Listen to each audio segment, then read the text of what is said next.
If you're an author or plan to be one, get excited because this podcast is for you. Book Marketing Mentors is the only podcast dedicated to helping you successfully market and sell your book.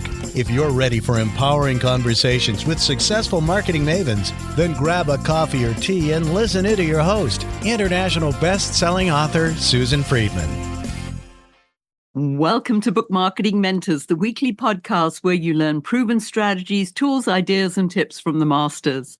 Every week, I introduce you to a marketing master who will share their expertise to help you market and sell more books. Today, my special guest is Doug Vigliotti. Doug is the author of 4 books, including Aristotle for Novelists and Tom Collins, a slightly crooked novel, which is available to listen to on Slightly Crooked, Good Stories Told Well, a podcast that also features his raw, unorthodox poem collection, Mini Heartbreaks, or little poems about life. He's also the host of Books for Men, a weekly podcast to inspire more men to read. Doug, it's a pleasure to welcome you to the show, and thank you for being this week's guest expert and mentor. Thank you so much for having me. It's a pleasure to be here. Doug, as we were talking earlier before we went on the air, we're talking about storytelling. This is your expertise. I'd love you to share some things about how we can apply storytelling to marketing. Let's start off with how can effective storytelling help nonfiction authors stand out in a crowded market?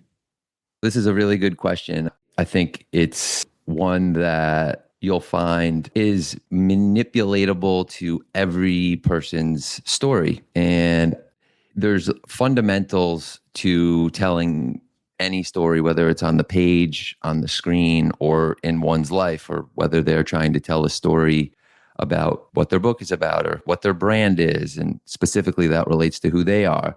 And there's 3 elements to that. And that is a protagonist who wants something, and there's something standing in their way. And those obstacles come in the form of external and internal. And your job as a marketer of your own work and of your own brand is to clearly define the protagonist, you, define what you want, and define what obstacles are standing in your way of getting it, internal and external. And that might not be evident why that's important, but people are entertained by stories. And if you are able to overcome those obstacles, then it'll be a satisfying story for your reader, your listener.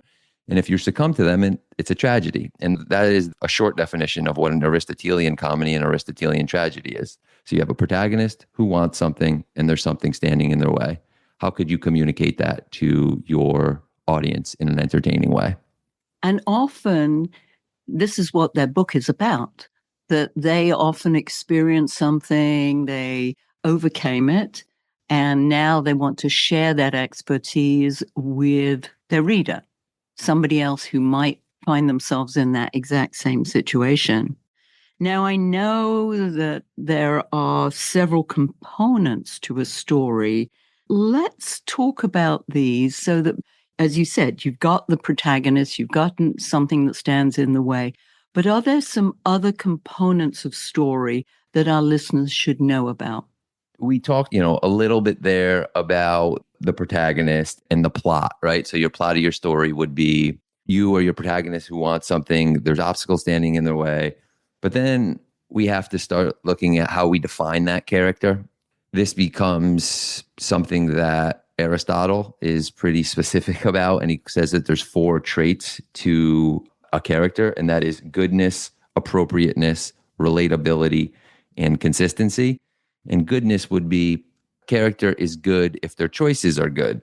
And appropriateness would be is how true is the character you are depicting to who they actually are. So are you depicting them appropriately? And then relatability is something that I know you featured on this podcast in the past about imperfections. And it's, are you showcasing the humanity in that individual? And that includes the imperfections and flaws, because the only way to show something in its true form is by showing imperfections and flaws. And then the 4th piece would be something that is probably directly related to the story that one is telling about themselves, and that is consistency. Are you being consistent? Readers, viewers, listeners can pick up on when a character is not acting consistently. And even if it's an unreliable character who is inconsistent, it's important that they are consistently inconsistent. That's the unreliable narrator that we all love so much. And eventually what we learn is that their words don't line up with their actions. And it's what they do matters more than what they say. That is so true. So as we're putting stories together, I know that you talk about this in the book and that there are some questions a writer must ask themselves about their story. What are those questions? Yeah, so I think Aristotle is pretty specific in saying that there's three elements to a story one must be able to answer. And that is medium, object, and mode. Medium being the style and structure of your story. You first must have grasp on how you want to tell the story. I think that this is, metaphoric in outside of an actual story as well, maybe one for your life. Object would be characters. So what other characters are essential to tell this story aside from your protagonist? And then mode would be a sentence level question. So what point of view are we telling this from? What tense are we telling this in? It's addressing narration. And of course, you can go into all of the various, I could go into the tenses and point of views and style and structure, but I think that's a pretty good overview. How about an author identifying their own stories? I think for me personally, storytelling has been a challenge. At one point, I remember telling somebody, I don't have any stories. And they're like, that's rubbish. Of course you do. Your whole life is a story. And then all of a sudden I realized, yes, I have so many stories. I've been fortunate enough to travel a lot and have all sorts of incredible experiences, but actually putting that into story form and making it applicable to a point, which is something nonfiction authors often have to do, is that they've got a point and to bring the right story to highlight that point. Can you talk more about that? How could that be an easier task for somebody like me? I think that's a great question, but I'll go back to how I started this conversation and say that there's three fundamental elements to stories. There's a protagonist who wants something and there's an obstacle standing in their way. We looked at it from a macro perspective, and that is what someone's book might typically be about. But if you walk through your day, everything is a story, or at least the start of a story. In a conversation between two people want different things and there's different obstacles standing in the way. That's the basis of drama, is tension. And so if you learn to look at stories through that lens of a protagonist who wants something and there's something standing in their way, external and internal, then you could see the story in almost everything you do throughout the entirety of your day. It's very intrinsically linked into our life stories because Aristotle, we talked about this a little bit before we started, he was very insistent in one thing and saying that the reason why humans have taken to storytelling is because of imitation, and we are imitators of life. And that's why stories that we tell on the page or on the screen, or in this case, obviously directly to our life, should be reflective of life, because that is why we are drawn to stories, because we are imitating life and we learn to imitate as young people, as kids. And that's how we learn to live. And so that's why a lot of these principles and the things that we're talking about work in both your life and on the page or on the screen. But ultimately, nothing deters from that original stance on what a story is. A protagonist who wants something and there's something standing in their way. And that happens 15 times in one day, maybe more if you're really paying attention. It's paying attention and then recording that somewhere, because I don't remember half the things that go on in the day, but yet it's true. Unfortunately, the other day I had my computer hacked. That was drama. And there were ways in which I was able to overcome that drama, but it did take a little bit of effort and something I had to learn from that. So that definitely, there's a story there. And I remember that. There are things that happen during the day that I don't even pay that much attention to. So how does one go about paying more attention to things that could make up a great story? I think that's a great question. I think you're getting to what makes each writer unique, something that is very hard for me to pinpoint. In my work, what I point to is that there's a difference between story and the writing of a story, or in this case, the telling of a story, and their style and their sensibility. And I try not to dabble into tell people stylistically what is right and what is wrong, although I have my opinions, obviously, because there's so many different ways. And you take two different individuals to explain the same story of their computer getting hacked and what that was like. One might be wildly entertaining and one might not be. What makes somebody able to pay attention? That's the ticket, right? Like, write stuff down in a notepad, whether it's in your phone or on that. I use my phone notepad. It's full of notes, and then I transfer them over into my big master Google Doc, and then I sift through and create a master notes file. But I'm constantly utilizing the simple notepad on my phone throughout the day. I mean, I give you an example.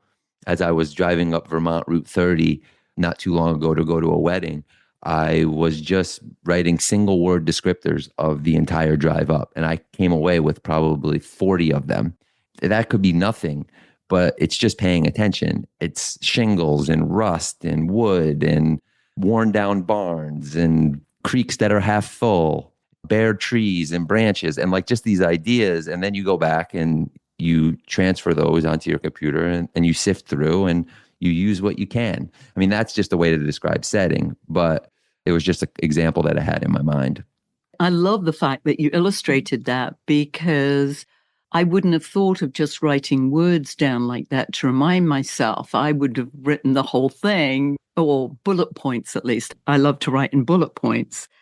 How can you identify the most powerful stories, our own stories, that would work well and can be integrated into our marketing? There's one thing telling stories in the book, but then as it relates to actually marketing the book or marketing ourselves, as we talked earlier, stories are so powerful that I might not listen to what you're saying about how great you are, but you tell me a story and like, oh, that's interesting. The question is, how do you figure out the most powerful story to tell in your book? And more so marketing. in your marketing, what would the best way be? Because, yeah, there's one thing in the book, but then when you're marketing yourself or your book, how would you find the right experience to make what you're saying more powerful? This is a great question, and it gets at something that is central to not just the Aristotelian method of storytelling, but what I think makes a great story, whether it's on the page or in one's marketing. And that is, unbelievable is not a good thing. Everything you do must be believable.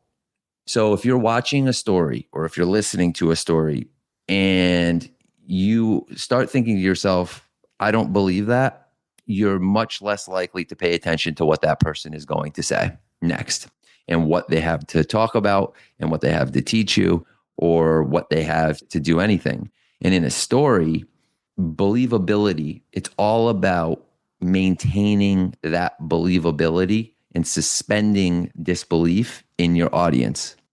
That's going to change from person to person because Susan is different than Doug. And the story Susan's telling is different than the story Doug is telling. But the key element is you have to maintain believability. And that gets back to how true is the character. You know, I talked about goodness, appropriateness, relatability, and consistency, all things that could affect believability in the eyes of a consumer or a reader or a viewer or a listener. And one thing that Aristotle always says is that in characterization, and this is talking about us, the protagonist and the story we're telling, we should always aim at what is necessary or at least probable. Or he'll say, so the character does what is needed or likely. And the reason why all those words, needed, likely, necessary, probable, is because it's all about believability. And if you believe something, you'll continue with it. If you don't believe it, you won't. And that's why I say unbelievable is not a good thing when it comes to stories. So look for the thing that's believable for your story. What's coming up for me there is, and I know that many of my speaking colleagues, exaggeration. This is like, oh, let me tell you something and it's really exaggerated. And you're right. I mean, there are times where I'm listening to somebody, I'm like, that just doesn't sound believable. That's so far-fetched. I can't relate to it. And I think, one of the things that you said is relatability. So I've got to be able to relate to what you're saying. So exaggeration is out, correct? Correct. It gets to what Aristotle would say as the ways that stories can be fairly criticized. So how could stories go wrong? And there's 5 ways, really. One of them is impossibility. So this is not possible based on everything else I know. That doesn't mean that it can't happen. It just means based on everything that we know, this doesn't seem like it's possible. And you are the person who controls that information on the page in your own story as a brand or marketing something, right? But if it's impossible, a story can be criticized. If it's irrational, so the story isn't logical, it doesn't make sense, things are not happening consequentially. Strong storytelling is cause and effect. If I tell you I walk into a room, you expect me to tell you what happens in the room. You don't expect me to tell you what's going on out in the parking lot. And if I am telling you what's going on in the parking lot, you're expecting that it relates to what's going on in the room because everything is consequential. And so if you break that logic and it's irrational, it could be fairly criticized. Contradiction, that's another way that a story could be fairly criticized, according to Aristotle. And that's what you told me earlier. This is contradicting with something that you said earlier. Now, all of these things would be important for one to take as macro concepts into the marketing of their book, their life, anything, right? It's like, is it impossible? Is it irrational? Is it contradictory? These are all ways that something could be fairly criticized, according to Aristotle. And then he also says the other 2 don't apply necessarily to marketing. I'm sure we could find ways, but it's harmfulness and artistic standards. And harmfulness would just be not, is it harmful to humans, but are you depicting depravity or brutality in your story that isn't necessary to telling the story? If it's not necessary, then it's open for criticism. If it's necessary, you must tell it. And then the artistic standards, there's plenty of artistic standards in both fiction and nonfiction, grammar-wise, genre, norms, all different things that would apply that if you break them, doesn't mean that you can't. It just means it's open for criticism. So funny what came up for me as you were saying that. I was like, Aristotle would have a field day with some advertising copy out there that is so exaggerated, full of puffery. It's like, okay, now what would he say about that? He'd probably say exactly what you said. We're surrounded by marketing messages, how many umpteen times a day. Those messages, some of them you pay attention to, and others you're like, this is a waste of time, or I don't believe this, or you're already making those criticisms in your head before you have a time to pay attention to it. The other thing that calls up to me is another thing that Aristotle's pretty insistent about, and that is the essentialness. So how essential are the elements of the story that you are telling to the story that you are telling? Meaning all of this extraneous words and offshoot chapters and details, and it could be tiring and it could be weakening your story. And so, he has a quote in Poetics where he says, a plot should be structured so that if any of its episodes were rearranged or removed, the whole story would be disturbed and dislocated. If this isn't the case, then that episode is not an essential part of the whole. Oh my goodness, that's deep. And I think it is deep, but I think what you're getting at is no matter how big or small the story that you're telling, the best ones are super concise and tight to the through line of the story or the marketing message. They don't deviate. They're very tight to that messaging. And that's what makes them memorable, because that's where the power comes from in what you're depicting. Does that land? It certainly does, because then you're being very precise about the words that you're using to depict whatever it is that you want to say. And what's also going through my mind is how companies are using story. They're telling the story of their company, how they started, something about it that makes it more interesting and personable for people. That is definitely a trend that's been going on for a few years now, but more and more companies are doing this because they're getting away from this exaggerated advertising, marketing copy that obviously doesn't work. Well, what they're getting closer to when I look at it is exactly how I led this and what I keep bringing back. The company is the protagonist. What do they want? What are the obstacles standing in the way? And how do they overcome them? It's fundamental storytelling that they're trying to utilize by putting the company in the shoes of the protagonist and building the story around it with basic elements of storytelling. And just one other thing, because it was on my mind when we were talking about the essentialness of a story or staying tight to the through line of a story, whether it's in an ad or what have you, is I have a theory that I usually utilize in my writing and in my work. I call it 1 + 1 = a half. And that means if you give somebody 2 of something, it reduces the impact by half. So you're better off giving 1 and making it as best as you can. So instead of giving 2 analogies, make 1 analogy really powerfully. Instead of talking about the character in 2 ways, talk about it in 1 way really powerfully. 1 + 1 = a half. It's a theory rooted in minimalism and that essential nature of leaning things out to the through line of what you are trying to actually say. That's so fabulous that you said that, because this is like a call to action, at the end of a sales or a marketing pitch. It's like, give somebody 1 thing to do. Don't give them 2 or more, because they won't do it. Can really only remember 1 thing. It's honing in on that 1 thing. And I think that's exactly what you're saying. Is that correct? Yes, it's the idea that if you give somebody the same thing twice, it reduces the impact of the time they said it the first time. I realize I'm kind of, in a meta sense, doing this right now, right? Because I just said it, so I'm bringing it back. But hopefully it's for reiteration, not for reducing well, it. and that's it, because sometimes people hear it different ways.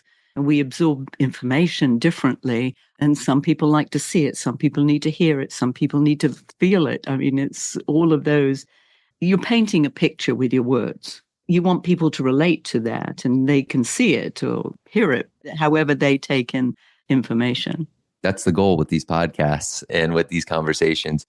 Tell our listeners how they can find out more about you.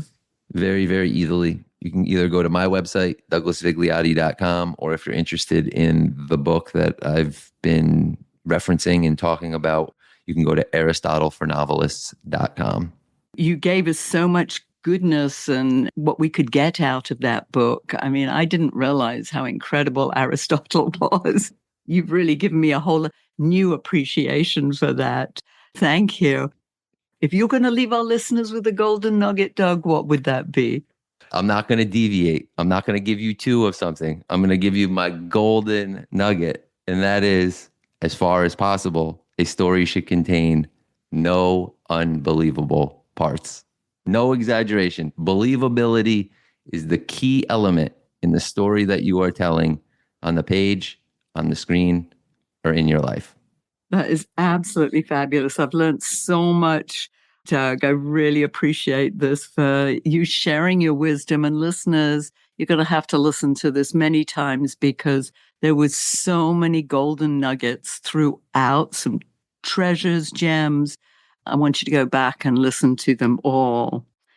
By the way, if your book isn't selling the way you wanted or expected to, let's you and I jump on a quick call together to brainstorm ways to ramp up those sales, because You've invested a whole lot of time, money, and energy, and it's time you got a return that you were hoping for. So go to bookmarketingbrainstorm.com to schedule your free call.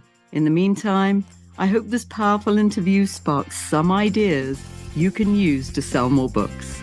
Until next week, here's wishing you much book and author marketing success.